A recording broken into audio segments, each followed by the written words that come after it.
Qual a relação entre sofrimento e esperança, peso e recompensa, tribulação e glória? A Bíblia nos apresenta um paralelo interessante entre esses aparentes contrastes.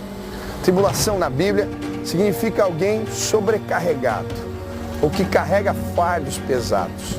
No grego, a imagem utilizada para melhor descrever esta palavra é um homem sendo esmagado por uma pedra.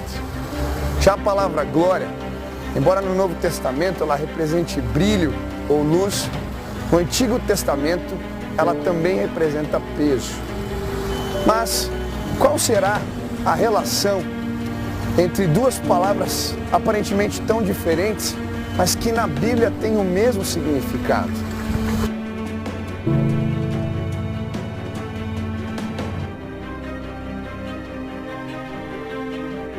Todos nós, em algum momento da vida, fazemos esta pergunta sobre por que as tribulações existem, por que as coisas não dão certo, por que a injustiça prevalece, por que o ímpio prospera. Isto é sorte, azar, punição divina, ou simplesmente isso representa a brincadeira de um Deus que se diverte com o sofrimento humano? Foi esta pergunta que um jovem me fez alguns anos atrás. Ele me disse: onde é que Deus estava quando os meus pais se separaram? Onde é que Deus estava quando passamos por necessidades em casa? E diante daquela pergunta, me veio à mente um texto da palavra de Deus. A Bíblia diz em 2 Coríntios, capítulo 4, versículo 7, temos, porém, este tesouro em vaso de barro, para que a excelência do poder seja de Deus e não de nós. Em tudo somos atribulados, mas não angustiados, perplexos, mas não desanimados, perseguidos, mas não desamparados, abatidos, porém não destruídos, levando sempre o morrer de Cristo em nosso corpo, para que também a sua vida se manifeste em nosso próprio corpo.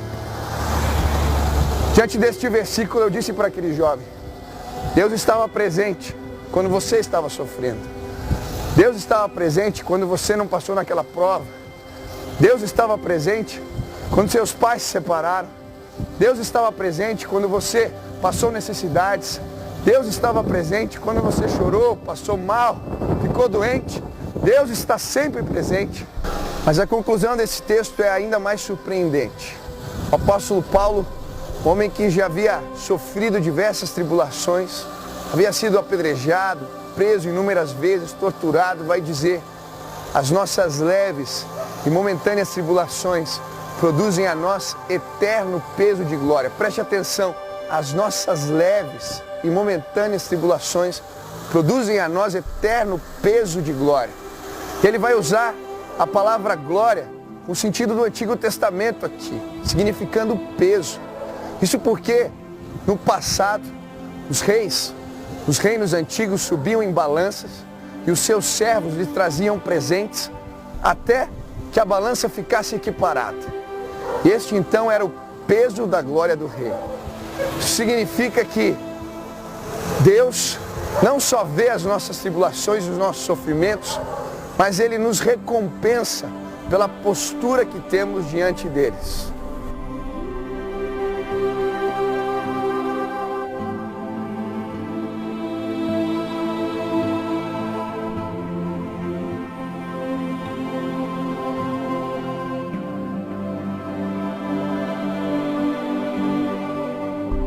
Eu creio que existe uma grande balança nos céus e cada sofrimento nosso é depositado nessa balança.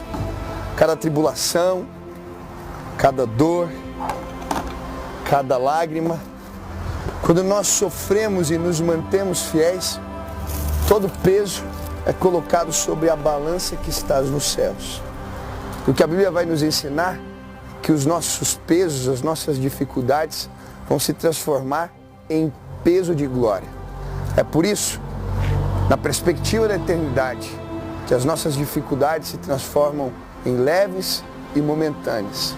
É na perspectiva da eternidade que podemos nos alegrar em meio aos sofrimentos, porque Deus vai transformá-los em peso de glória.